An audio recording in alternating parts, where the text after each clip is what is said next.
अस्सलाम वालेकुम।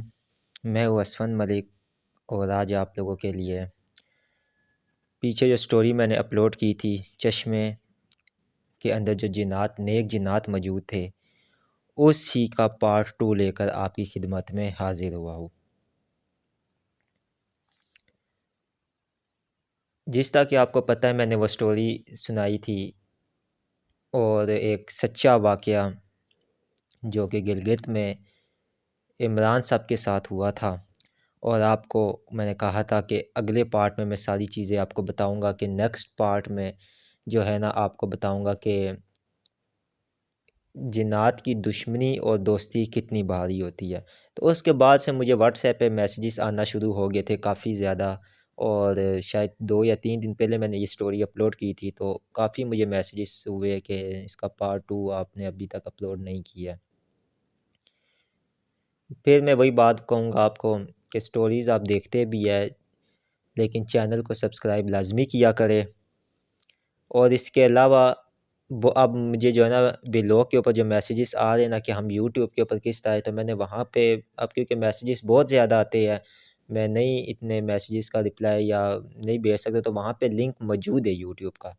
अक्सर वहीं पे देख लेते हैं ब्लॉगिंग के ऊपर, लेकिन आप ब्लॉगर के ऊपर मत देखें या हेटर्स के ऊपर मत देखें, ठीक है। आपने अगर देखनी है ना तफ़सीलन, तो वो फिर आप यूट्यूब चैनल के ऊपर आए और यूट्यूब चैनल का लिंक दे दिया गया है। बाकी सब्सक्राइब का बटन दिया गया है राइट में, वो आप उसको जो है ना सब्सक्राइब कर सकते हैं, ठीक है। स्टोन्स के बारे में कहा जा रहा है कि आप स्टोन्स सेल करते तो हमें बताएं। तो स्टोन्स सेल तो मैं करता हूँ, लेकिन उसको भी मैं आपको जल्द उसके बारे में भी आपको मैं रिव्यू दूंगा, ठीक है।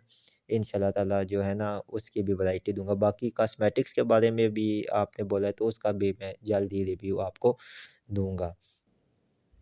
तो आज इस स्टोरी का मैं आपको पार्ट 2 देने जा रहा हूँ। इंशाल्लाह मैं पूरी कोशिश करूँगा कि ये पार्ट 2 में मुकम्मल हो जाए। असल में ये जो स्टोरी है, ये शुरू में तो बहुत ज़्यादा इंटरेस्टिंग भी है, लेकिन आखिर में ये खौफनाक शक्ल भी अख्तियार कर जाती है। जिस तरह कि मैंने आपको फिर वही बात बोली है कि जिन्नात की दोस्ती और जिन्नात की दुश्मनी दोनों ही ख़तरनाक है। वो इस स्टोरी से आपको साबित हो जाएगा। अब मैं स्टोरी को वहीं से शुरू करता हूँ जहाँ से इसका मैंने पार्ट छोड़ा था, कि इमरान साहब ने जब अपनी एक इंटरनेशनल जॉब की बात उस राशिद जिन के साथ की थी, तो उसने मना कर दिया था कि तुम्हारे ये जॉब या ये काम ठीक नहीं है, आप इसमें हाथ मत डालें। तो वो एक उन्होंने उस वक़्त जो है ना इमरान साहब ने अपने ज़हन पे मतलब वो एक बात ले ली कि ठीक है, या मतलब इन्होंने गाइड किया, बेहतर किया, तो मैं इस काम में हाथ नहीं डालता हूँ। तो उन्होंने नहीं डाला और उन्होंने उस काम को रिजेक्ट कर दिया।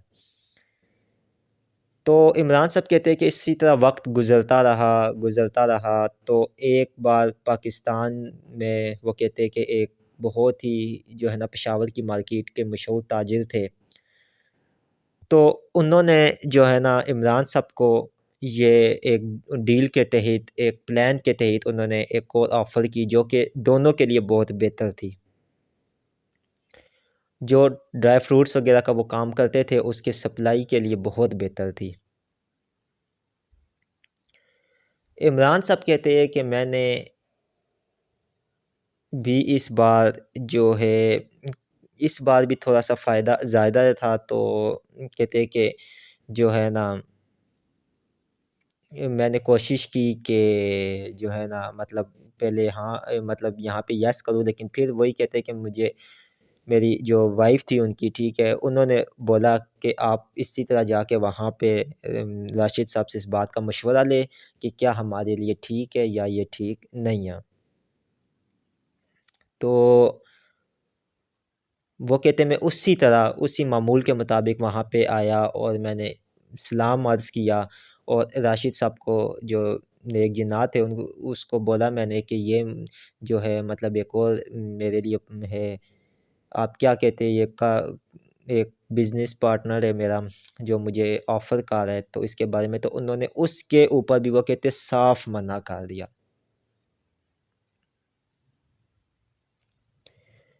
अब इमरान साहब कहते हैं कि मतलब मैं थोड़ा-सा मतलब वो हुआ कि यार अच्छा ख़ासा ये काम था पहले भी, अब भी, लेकिन जो है ना इन्होंने मतलब मना कर दिया है। तो ये तो एक बहुत मतलब सही था उनकी नज़र में। तो उन्होंने उस काम को भी जो है ना कुछ थोड़ा बहुत ऊपर-नीचे करके उन्होंने अपने ज़हन से निकालने की कोशिश कर दी, लेकिन इंसान लालची होता है। जो वो पार्टनर था उनका बिज़नेसमैन पेशावर का, उसने जब उनको ऑफ़र देनी शुरू की कि ठीक है अगर आपको इतने हज़ार रुपए में या इतने लाख रुपए में फ़ायदा नहीं है तो मैं इसकी जो पेमेंट है, इसके जो पैसे वो बढ़ा देता हूँ। आप यकीन करके कर सकते हैं। और इस तरह की वो उन्होंने उसको लालच और इस तरह की चीज़ें दी कि इमरान कहता है कि मैं उस काम के अंदर जो है ना फँसने शुरू हो गया। मैं उस काम के अंदर जो है ना मैंने उसको येस कर दिया और हमारा एग्रीमेंट भी हो गया, सब कुछ हो गया।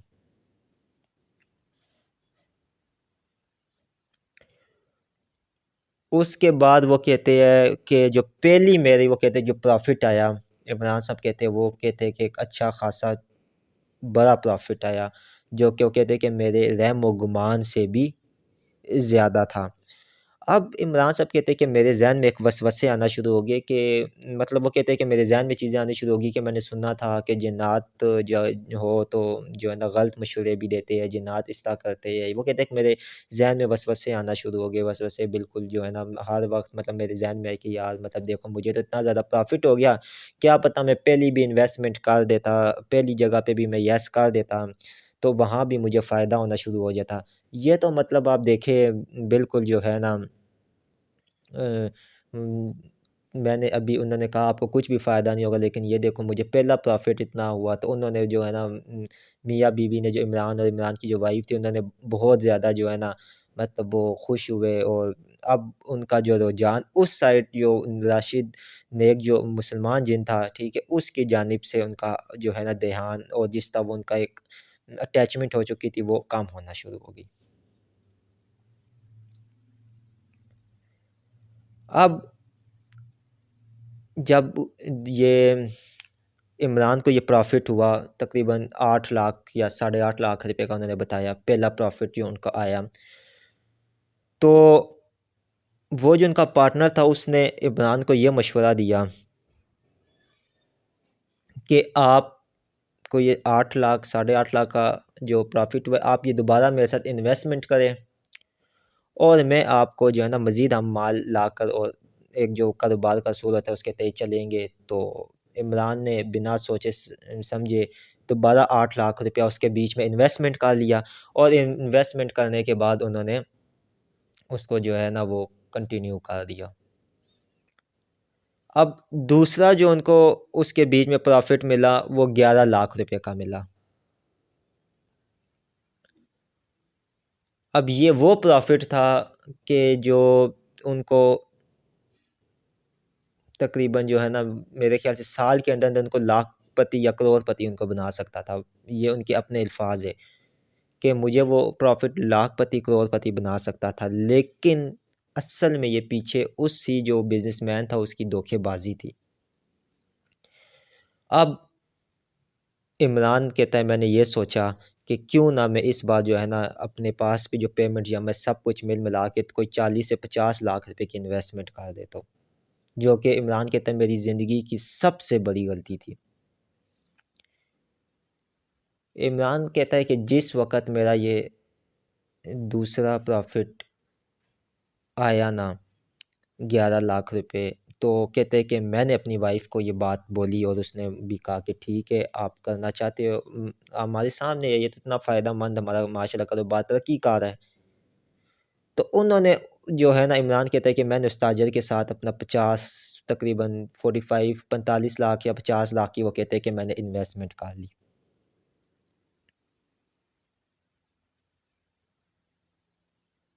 और वो कहते हैं कि ये यहाँ से वो कहते हैं कि मेरी बर्बादी शुरू हो गई थी। ये उनके अपने अल्फ़ाज़ हैं इमरान साहब के।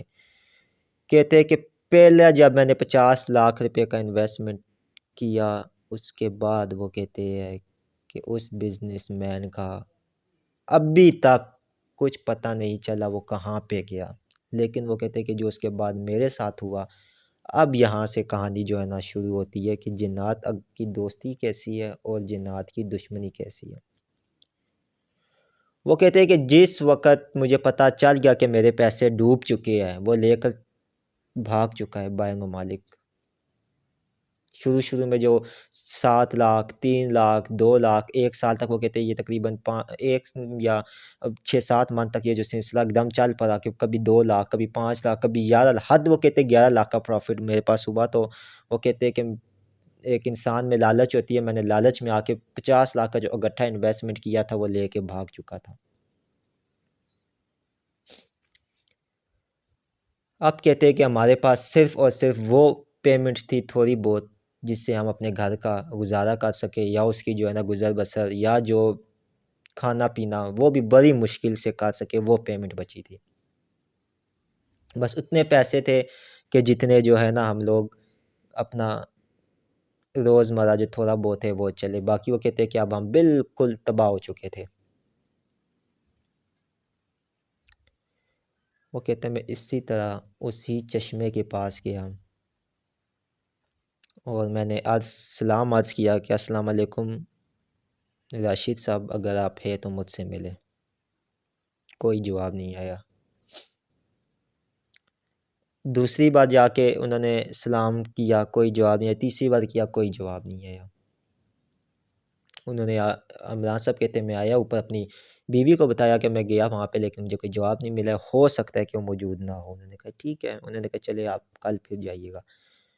इसी तरह कल फिर उन्होंने सलाम अर्ज़ किया लेकिन कोई मतलब उनको जवाब नहीं आया। तो उन्होंने कहा हो सकता है कहीं गए हो। तो वो कहते हैं कि तकरीबन 1 हफ़्ते तक हमने इसका किया लेकिन कोई रिस्पॉन्स नहीं आया। तो हमने कहा कि पता नहीं कहाँ पे चले गए।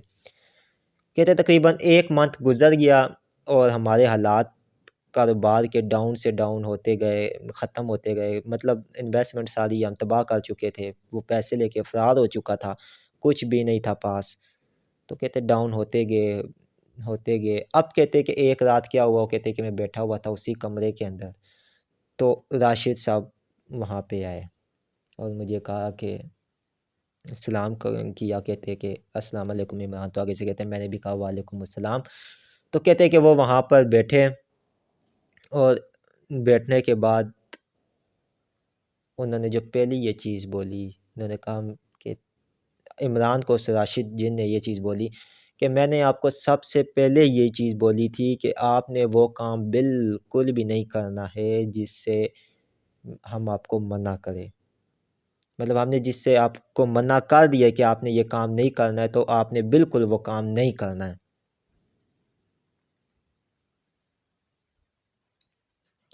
वो कहते हैं कि मैंने आपको पहला कारोबार, पहला काम करने से जो मना किया था, उसमें आपकी जान और माल का दोनों का ख़तरा था।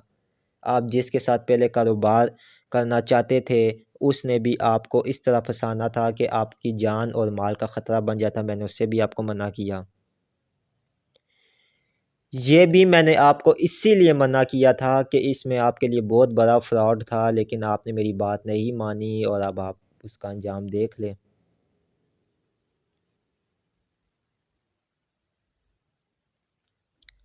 तो राशिद साहब ने बोला इमरान को कि हमने आपके लिए इतना कुछ, इतनी एक आपकी हेल्प कर दी थी कि आपको किसी के साथ कोई काम करने की ज़रूरत नहीं थी। लेकिन आपने क्योंकि जो है हमारी बात नहीं मानी है, आपने हमारी बात के ऊपर अमल पैरा नहीं हुए और आपने एक लालच के ऊपर आए और मैं जो उन्होंने कहा मैंने जो आपको मतलब जो इतने दिन नहीं आया आपके पास, इतने दिन आप आए लेकिन मैंने आपको जवाब नहीं दिया, तो वो मेरी ये नाराज़गी थी आपके साथ और अभी भी मेरी ये नाराज़गी है आपके साथ कि अगर आपने ये काम करना ही था, अगर आपने उसके साथ बिज़नेस करना था, तो आप हमें बिल्कुल भूल गए थे। एक हमारा वो दोस्ती का सिलसिला था जिस पे हम बात करते थे, जो हमारे और आपके बीच में कायम हो गया था, आपने उसको भी बुला दिया था। लिहाजा राशिद जो जिन था उसने इमरान को ये बात बोली कि मैं अब आपको एक टाइम की लिमिट देकर जाता हूँ, इतने टाइम तक आप इस घर से चले जाए, वरना अब आगे नुकसान के ज़िम्मेदार आप खुद होगे।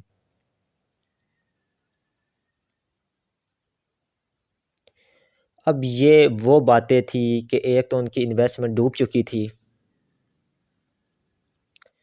और दूसरी सबसे बड़ी चीज़ कि अब वो एक दोस्त जो उनका एक नेक मुसलमान जिन था, जिसने ये बात बिल्कुल बोल दी थी कि आपका ये जो घर है मैं आपको इतने टाइम, मतलब उन्होंने कहा कि उसने मुझे बोला कि मैं आपको 2 माह की मोहलत देकर जाता हूँ कि आप इस घर को छोड़ के चले जाएँ।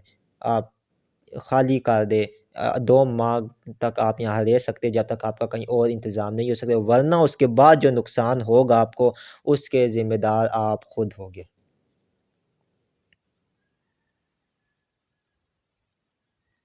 अब ये एक ऐसी बात थी, ऐसी एक परेशानी वाली बात थी। इमरान साहब कहते हैं कि मेरे पास तो जो खाने के लिए भी अब कुछ थोड़ा बहुत बचा था, तो मैं किधर से ये घर छोड़ के जाता।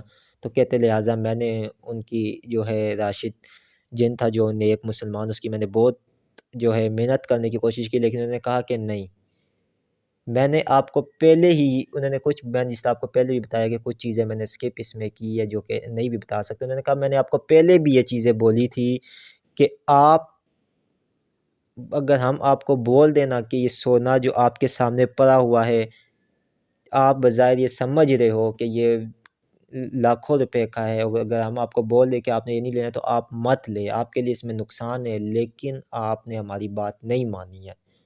और सबसे बढ़ के आपने हमारे साथ जो दोस्ती का रिश्ता था, आप वो भूल गए थे।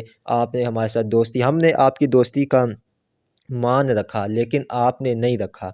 आप अपनी उस पैसों की लालच में, उस हवस की लालच में आप वो भूल चुके थे। तो लिहाजा हम जो है ना, इस आपके साथ कोई ऐसा रिलेशन या कोई जो हमारे बीच जो एक दोस्ती का हाथ था हमारी जिन्नात की तरफ से, तो हम जिन्नात इस बात के पाबंद भी होते हैं कि अगर हम किसी के दोस्त बनते हैं तो ताहयात बनते हैं, और अगर किसी से दोस्ती तोड़ते हैं, दुश्मनी रखते हैं, तो फिर ताहयात रखते हैं। हमने एक फ़ैसला किया था कि हम आपके साथ रहेंगे, आप अच्छे लोग थे, आपके साथ रहेंगे, लेकिन अब एक फ़ैसला हमने ये भी किया है कि अब हम आपको इस घर में पसंद नहीं करते, हम आपके साथ नहीं चल सकते, लिहाजा आपको हम इतना टाइम दे रहे हैं, ठीक है, आप यहाँ से जा सकते हैं। और वो राशिद जिन ये बात कहकर चला गया। अब इमरान साहब कहते हैं कि मेरे लिए ये इतनी एक डिप्रेशन वाली बात हो गई कि मैंने इसको अपने ज़हन पे ऐसा सवाल किया कि वो कहते हैं कि मेरी तबीयत ख़राब होना शुरू हो गई कि हम इन्वेस्टमेंट तो सारी डूब चुकी है, अब हम जाए किधर इस घर के अलावा। तो वो कहते हैं कि सबसे पहला जो हमें एक ख़्याल आया, वो ये आया कि किसी बुज़ुर्ग को बुलाया जाए, या किसी ऐसे आमिल को बुलाया जाए जो इस घर में पढ़ाई करे, जो इस जिन को, जो इन जिन्नात को हमसे दूर कर सके। ये इमरान साहब की अपनी ज़ुबान के अल्फ़ाज़ थे कि ये मेरी उससे ख़तरनाक गलती थी, और जिसकी सज़ा वो कहते कि ऐसी मिली कि आगे इस कहानी में आपको पता चल जाएगा। ऐसा ही हुआ, कहीं आगे पीछे से वो एक आमिल को पकड़ के लेकर आए और उसने वहाँ पे पढ़ाई की। जैसे ही वो आमिल उस घर के अंदर दाखिल हुआ और उसने पढ़ाई की, तो फ़ौरी तौर के ऊपर जो पहला काम हुआ वो ये हुआ कि वो ही जो राशिद नेक मुसलमान जिन था वो सामने हाज़िर हुआ, और उसने पहले हाज़िर होके जो बात बोली वो ये बोली उस आमिल को कि तुम्हें मैं एक बात बोलूँगा और पक्की बात बोलूँगा कि तुम अपनी पढ़ाई रोक दो, वरना मैं तुम्हें यहाँ पे जान से मार दूँगा। ये पहली बात हुई। और साथ ही दूसरी बात जो राशिद जी ने उस आमिल को बोली कि तुम्हारी ताकत इतनी ज़्यादा नहीं है कि तुम मुझे निकाल सको, मेरी ताकत इतनी ज़्यादा है, मैं चाहूँ तो तुम्हें 1 सेकंड में मार सकता हूँ। लेकिन क्योंकि तुम अच्छे और नेक हो, तुम मखलूक खल्क की खिदमत करते हो, तो लिहाजा जो है ना तुम जा सकते हो, तुम्हें मैं कुछ कहूँगा नहीं, लेकिन तुम पढ़ाई रोक दो, वरना जो है ना आप खुद ज़िम्मेदार होगे। ये कहने की देर थी तो उस आमिल ने जो है ना वो सामने वो जिन अपने रूप में खड़ा हुआ था, इंसानी एक उसने शक्ल ढाई थी। ये जो है ना मैंने उससे भी पूछा, इमरान से भी, तो वो उसने भी मुझे यही उन्होंने बताया कि जो है ना वो इंसानी ही रूप में आता था, एक वाइट कलर, और बस उनकी आँखें जो वो झपकती नहीं थी, वो बिल्कुल एक स्टिल इस तरह खड़ी रहती थी सामने, मतलब जिस तरह वो देख रहे हैं। तो उस आमिल ने उसी के सामने बोल दिया कि ये आपने उनकी वर्डिंग सुन ली है, ठीक है, तो मैं जा रहा हूँ। तो वो आमिल ये कह के चला गया, लेकिन इमरान को उस राशिद ने ये बोला कि इमरान साहब, इस हमाकत की आपसे उम्मीद नहीं थी। ये जो आपने हमाकत की है, ये आप हम इस घर के मालिक हैं। उस राशिद जिन ने इमरान को बोला कि हम इस घर के मालिक हैं, हमने आपको यहाँ पे रहने दिया, हमने आपके साथ एक ताल्लुक़ बनाया, एक अपनायत हुई आपसे, लेकिन आप ही ने जो है ना पहले भी गलती की और अब भी आपने गलती की, तो लिहाजा अब आपको इसकी सज़ा लाज़मी मिलेगी।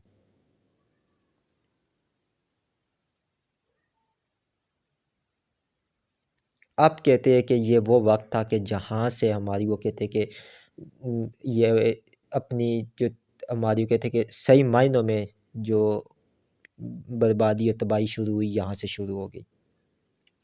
वो कहते हैं अब ये होना शुरू हो गया कि हमारे घर एक बेबरकती सी होना शुरू हो गई कि हम जितना भी लेके आए ना घर में, कोई भी, चाहे वो कहते हैं हम राशन लेकर आए या कोई चीज़ भी लेके आए, वो पूरी नहीं पड़ती थी। एक अजीब सा वो कहते हैं एक समा सा बन गया, एक अजीब नौसत जिस तरह नहीं होती है, एक वही घर जिसमें हम जो है ना खुशियों से रहते थे, अब वही घर हमें घुटन सा वो कहते लगता था। वो कहते हैं इमरान साहब के मेरे सर में दर्द होता था, मैंने दवाई, टैबलेट्स, सिरप, डॉक्टर्स के पास गए, टेस्ट करवाए, लेकिन वो सर का दर्द जाने का नाम नहीं लेता था।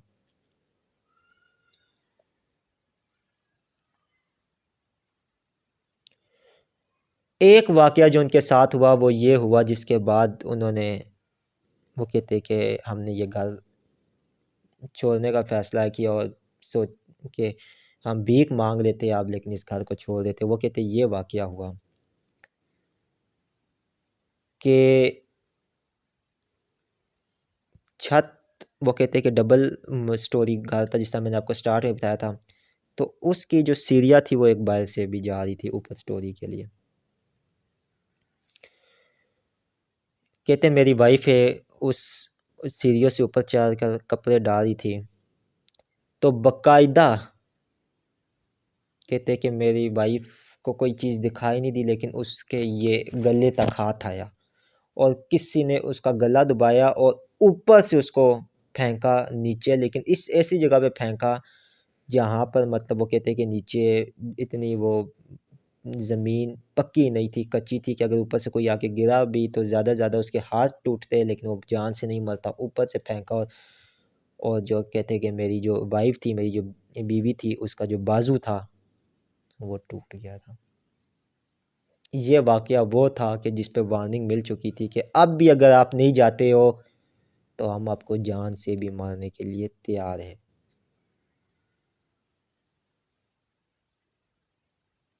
उसके बाद राशिद साहब उसके बाद इमरान साहब कहते कि मेरी यहाँ पे जो है ना बात नहीं रुकी। इसके बाद ये होना शुरू हो गया कि मेरे काम, मेरा कारोबार बिल्कुल बंद हो गया, ख़त्म होकर रह गया और स्टिल एक जगह के ऊपर। अब वो कहते कि हमारे लिए ऐसा एक डिप्रेशन बन गया कि एक हम अच्छी जो कामयाबी, तरक्की की तरफ जा रहे थे, वो कहते कि 2019 के बाद 20 का जब वक़्त आया, जब कोरोना शुरू हुआ, जब कोरोना के इफ़ेक्ट्स आए, तो वो कहते कि अब हमें ऐसा लग रहा था कि हम अब भीख माँगेंगे।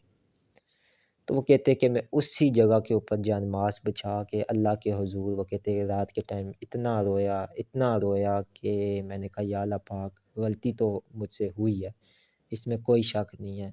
लेकिन वो कहते कि मैं उस जब मैं अल्लाह के हुज़ूर से ही ज़्यादा रो चुका, तो कहते कि मैंने अपनी जो वाइफ़ थी, बीवी थी, उसको मैंने बोला कि जो है ना आप इस तरह करो कि जो है ना मिठाई, मीठा कुछ भी बनाओ, मैं राशिद साहब से गिड़गिड़ा के माफ़ी माँगता हूँ और जो भी मामला है वो करते। तो कहते हैं कि मैंने वो मिठाई और कुछ भी जो था वो पूरी एक थाली में रखी और उसी चश्मे के पास वो जो अंदर एक कमरे के अंदर मौजूद था, वहाँ पे जाके मैंने वो रखा और उनसे रिक्वेस्ट की और बहुत कुछ कहते कुछ ही कोई लम्हे गुज़रे होंगे, कोई 1 घंटा या डेढ़ घंटा मैं वहाँ बैठा तो डेढ़ घंटे के बाद कहते कि राशिद साहब आए और वहाँ पे बैठे, तो उन्होंने जो सबसे पहले ये बात बोली कि तुम ये मत समझना कि मैंने तुम्हें माफ़ कर दिया है। हाँ, इतना मैं तुम्हारे लिए कर सकता हूँ, इतना मैं तुम्हें कर सकता हूँ कि तुम्हारी इतनी मदद हो जाएगी कि तुम इस घर को छोड़ के कहीं अपना और घर ले सकते हो, लेकिन इस घर के बीच में तुमने नहीं आना है। लेकिन उन्होंने कहा कि हमारी एक शर्त है। वो ये शर्त है कि तुमने इस घर को बेचना भी नहीं है और महीने में एक बार तुमने लाज़मी किसी के ज़रिए या खुद इस घर को पूरा साफ़ करवाना है, नीट एंड क्लीन करवाना है। ये तुम्हारी ज़िम्मेदारी रहेगी। इसके अलावा अगर तुम ये कहते हो कि इस घर के बीच में तुम्हें मैं रख लूँगा या आप यहाँ पे रह लोगे या हमारे ताल्लुकात ठीक हो जाएँगे, तो हम इस तरह बिल्कुल भी नहीं करेंगे। इतना हो जाएगा कि तुम्हारी मदद हो जाएगी, तुम कहीं और जाकर जो है ना शिफ्ट हो जाओ। और एक बात और मैं आपको बताना भूल गया, उस राशिद जी ने ये बात बोली कि फ़लाँ सुबह एक बंदा आपके पास आएगा और वो आपको इतनी रकम देकर जाएगा, वो आपने उससे ले लेनी है। बज़रिए तौर के ऊपर आपने दुनियावी तौर के ऊपर ये चीज़ कि आपने ये घर जो है एक रेंट के तौर के ऊपर या किराए के तौर के ऊपर आपने किसी को दे दिया है। लेकिन आप उससे अपना और घर ख़रीद सकते हो। और ये कह के राशि साहब चले गए। बिल्कुल उस जिन के मुताबिक ही हुआ। कहते हैं इमरान साहब सुबह एक मरतबा एक बंदा आया, उसने दरवाज़ा खड़काया और अंदर आया और उसने एक बैग दिया। एक वो कहते एक बैग नहीं, वो कहते कि एक अजीब कोई छापरा सा या पता नहीं, वो अपनी कोई अल्फाज में बता रहे थे। चमड़े की कोई चीज़ छापरा ही उन्होंने बोला था, कोई सब बना था, उसके अंदर पैसे थे, उन्होंने दिए और कोई बातचीत कुछ नहीं की, बस आया, सलाम किया, उसने सलाम का जवाब भी नहीं दिया, वो दिया जो छापरा सा था देकर पूरा और वो वापस चला गया। फिर कहते हैं कि कुछ इस तरह हुआ कि जब हमने उसको खोला तो उसके अंदर अमाउंट थी, पैसे थे और ये कोरोना के वक़्त की बात है। ये सिलसिला चलता-चलता 17, 18, 19, 20 तक ये पहुँच चुका था।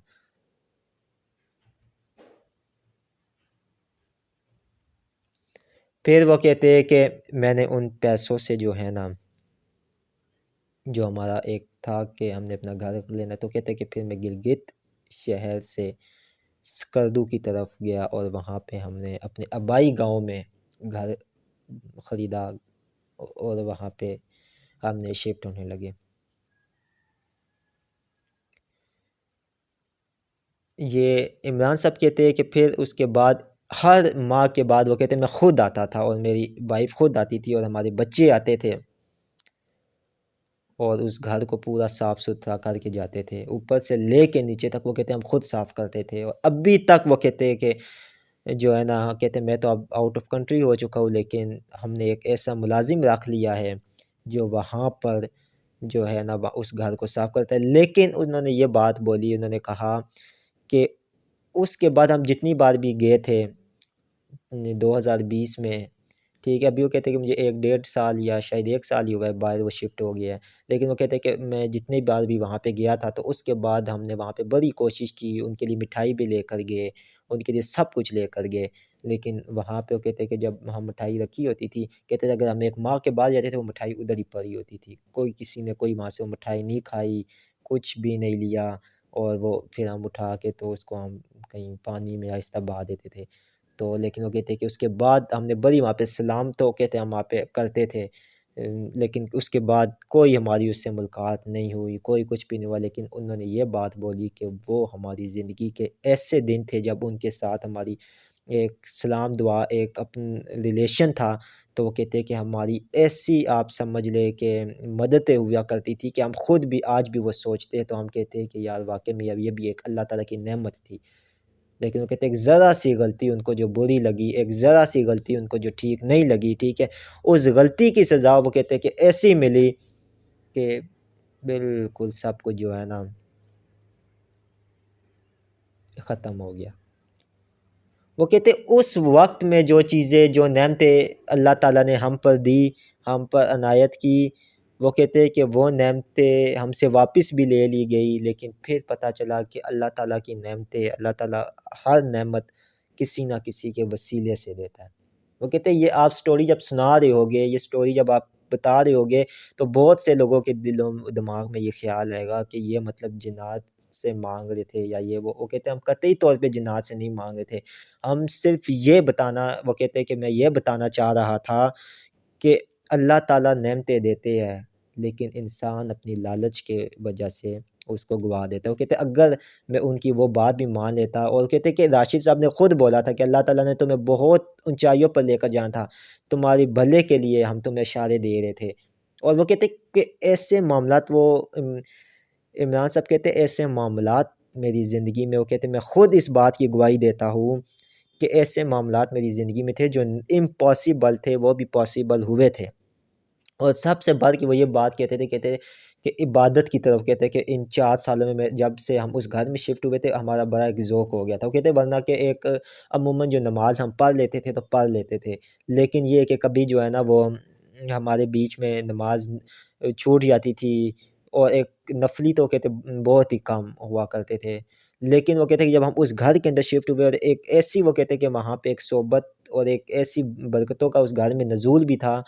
वो कहते हैं कि हमने जो है ना वहाँ पे कुरान पाक खुद ब खुद दिल करता था कि कुरान पाक पढ़े, खुद ब खुद दिल करता था तहज्जुद पढ़े, खुद ब खुद वो कहते हैं सर्दियों की रातें थी, ये खुद उनकी बात है। सर्दियों में लोग आपको पता है कौन रात को उठता है गरम बिस्तर छोड़ के, ठीक है? बहुत कम लोग ऐसे अल्लाह वाले होते हैं, लेकिन वो कहते हैं कि हम मेरा वो इमरान साहब कहते हैं कि मेरा ये एक बन चुका था, एक टाइमिंग बन चुकी थी कि जिस वक़्त मैं ये तहज्जुद या कुछ भी अदा करने के लिए उठता था, तो वो उस कमरे का जो टेम्परेचर होता था, वो ऐसा गर्म हो जाता था कि जिस तरह इस कमरे के अंदर आपने हीटर फुल जो है ना वो लगाया हुआ हो या फिर आपने कोयले जलाए हो, आपको सर्दी का इतना सा भी एहसास नहीं होता था। उससे बढ़ के बात ये बड़ी बताई उन्होंने कहा कि गिलगित में इतनी सख्त सर्दी पड़ती है कि पानी जम जाता है। दर्जा हरारत इतना मनफ़ी आता है। लेकिन वो कहते हैं कि एक बात मैं आपको और बताना भूल गया कि जिस वक़्त वो कहते हैं मैं वुज़ू करता था, तो उस चश्मे के पानी से मुझे पता होता था कि रात के बीच में इस चश्मे के अंदर पानी उब्बर रहा है। और वो कहते हैं मैं उस चश्मे के पानी के अंदर से वुज़ू करता था और कहते हैं कि मैं जब पानी निकालता था, तो वो पानी गर्म होता था। और कहते हैं मैं उससे वुज़ू करता था उस पानी से उस वो कहते हैं कि मैं उस पानी को वॉशरूम के अंदर नहीं यूज़ करता था, एक अलग जगह हमने बनाई हुई थी पाक साफ़ जो कि वो कहते हैं कि वहाँ से होके बाद पौधे लगे हुए थे, उसके बीच में जाके वो पानी जज़्ब हो जाता था। वहाँ पे वो कहते हैं कि हम उस पानी से वुज़ू करते थे बहुत ज़्यादा और सबसे बढ़ के वो कहते हैं ये बात हैरानकुन काबिल थी कि वो गर्म पानी होता था, ना बहुत गर्म, ना बहुत ठंडा कि आपको आप वहाँ से वो कहते हैं सर्दी में वो कहते हैं जब मैं रात को इबादत करने के लिए बैठता था, सर्दी सख्त वहाँ पे, तो कहते हैं कि मेरे कपड़ों के वो कहते हैं सिर्फ़ और सिर्फ़ जो है ना जो मैंने कपड़े पहने होते थे वो रहते उसके ऊपर कोई जैकेट या कोई चादर या और कोई भी चीज़ होती थी, उस कमरे का टेम्परेचर ऑटोमेटिक हो जाता। कहते हैं ऐसी बरकतों का एक उधर एक रिलेशन एक ऐसा वहाँ पे जो है ना एक बन चुका था ताल्लुक। लेकिन वो कहते हैं कि जिस टाइम गलतियाँ हुई, तो ऐसी गलतियाँ फिर वो कहते हैं कि जिस टाइम वहाँ पे ये वाक़यात होना शुरू हुए, तो कहते हैं कि फिर वो ही घर हमें इस तरह लगना शुरू हो गया कि हम यहाँ घुटन के अंदर रह रहे हैं। बाकायदा वो कहते हैं कि हमें लगता था कि हम ये किस कैद खाने में हैं, हम ये किसी कैद खाने में रह रहे हैं। इस तरह अजीब और गरीब नौसत शुरू हो गई थी। उस दौरान वो कहते हैं कि जिस टाइम ये जो उस राशिद जिन्नात के जो बच्चे थे, वो भी कहते हैं हमारे बच्चों के साथ खेलते थे, तो वो मतलब कहते हैं कि उनका भी ताल्लुक़ हमारे बच्चों के साथ ख़त्म हो गया था, उसके बाद कभी भी नहीं उन्होंने देखा। हालाँकि बच्चों को ये बात नहीं पता थी कि जिन्नात थे, लेकिन उसके बाद उन्होंने भी कभी नहीं देखा। और जो उसकी राशि जिन्नात की जो बीवी थी, जो वो एक नेक जिन्नी थी, वो भी जब कहते हैं कि जो उनकी वाइफ़ थी इमरान साहब के गए थे, उसके बाद वो भी मुझे नहीं दिखाई दी और कोई इस तरह का मामला नहीं हुआ। लेकिन वो कहते हैं कि एक मर्तबा जब कहते हैं कि उन्हीं दिनों की बात है जब हम उस घर में शिफ्ट हुए थे, जब हमारा इनके साथ नया-नया ताल्लुक़ कायम हुआ था। तो कहते बहुत से चीज़ें जो है ना हम इनसे वो कहते कि पूछा भी करते थे और ये बताया भी हमें करते थे। और वो कहते आज भी जो है ना वो कहते कि 2 से 3 कोई ऐसे उन्होंने कहा कि जो है ना एक उन्होंने कहा था कि हमने 1-2 नुस्खे उनसे ऐसे लिखवाए थे, दिल की बीमारी का एक बताए थे और एक पता नहीं उन्होंने कुछ और भी मुझे बताया था, अभी मेरे ज़हन में नहीं है। तो उन बीमारियों के हमने नुस्खे उनसे लिखवाए थे और वो कहते हैं कि हमने वो यूज़ किए थे और हमें अफ़ाक़ा बिल्कुल हुआ था। और कहते आज भी वो मेरे पास वो एक रजिस्टर में लिखे हुए और कहते ये सच्ची कहानी 2020 तक ये वाक़या तकरीबन वो कहते कोरोना था, जब कोरोना आया था उस वक़्त तक ये वाक़या हमारे साथ हुआ था। ये सच्ची आज आपको मैंने कहानी वो कहते हैं सुनाई है। इस तरह की मेरे पास और भी बहुत ज़्यादा स्टोरीज़ है कि जिन्नात की दोस्ती और दुश्मनी क्या अभी तो मेरे पास इतनी ऐसी-ऐसी स्टोरीज़ है जो आगे आपको हिला के रख देगी। अभी कल रात को मेरे पास एक स्टोरी आई है, वो भी मैं आपके साथ शेयर करूँगा। वो मैंने खुद सुनी तो बहुत खौफ़नाक स्टोरी थी वो भी। वो भी बहुत ज़्यादा एक अजीबो-गरीब और खौफ़नाक स्टोरी है। लेकिन बात सबसे बढ़ के यही है, अगर इमरान उसके साथ उनकी बात मान के चलता, अगर इमरान उनके साथ ठीक चलता, तो कोई शक नहीं है कि वो अल्लाह ताला की गैबी मदद क्या होती है? अल्लाह ताला की गैबी मदद किसी न किसी सूरत में होती है। अल्लाह ताला की जो गैबी मदद होती है, वो किसी ना किसी ज़रिए से होती है। अब अगर आप खाना खाते हैं, तो खाना पका के खाते हैं। इसी तरह अगर हम बाज़ लोग ये बात बोलते हैं कि गैबी मदद यही चीज़ होती है कि अल्लाह ताला के नेक जिन्नात, अल्लाह ताला के नेक फ़रिश्ते, अल्लाह ताला के नेक मखलूक़ात इस दुनिया पे है और जब आप खुद नेक हो, खुद आप परहेज़गार हो, तो वो फिर मखलूक खुद ब खुद आपसे रुजू करके आपकी मदद करती है, आपके मसाइल को हल करती है।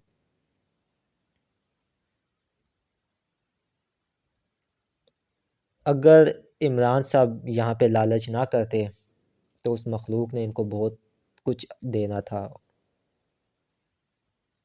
उसके बाद जो उन्होंने एक और बात भी मुझे बताई थी, वो ये बताई थी, कहते कि उसके बाद जो वो एक त इबादत का जो था, वो भी ऑटोमेटिक वो सिस्टम ख़त्म हो गया था।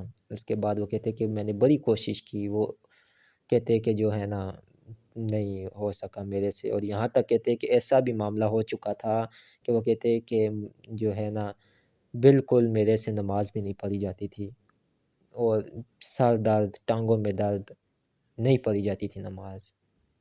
फिर कहते बड़ी हिम्मत करके जब हम उस घर से आए, खाली किया, निकले, तो फिर कहते जाकर जो है ना एक हमने नमाज़ वग़ैरह का जो है ना सिस्टम शुरू किया, एक सिलसिला शुरू किया और कोशिश की, लेकिन उस घर में जिस हम इबादत करते थे, उस घर में जो शौक़ पैदा होता था, वो कहते यहाँ पे वो चीज़ नहीं हुई। इससे ये बात भी पता चलती है कि जिस घर में अल्लाह ताला की रहमत हो, अल्लाह ताला के नेक बुज़ुर्ग जिन्नात आपने सुना होगा फलाँ जगह के ऊपर बुज़ुर्ग रहते हैं या फलाँ जगह के या अल्लाह ताला के नेक बुज़ुर्ग दीन की नज़र हो, तो वहाँ पे आपका इबादत में खुद ब खुद दिल लगेगा, वहाँ पे आप इबादत खुद ब खुद कर सकेंगे।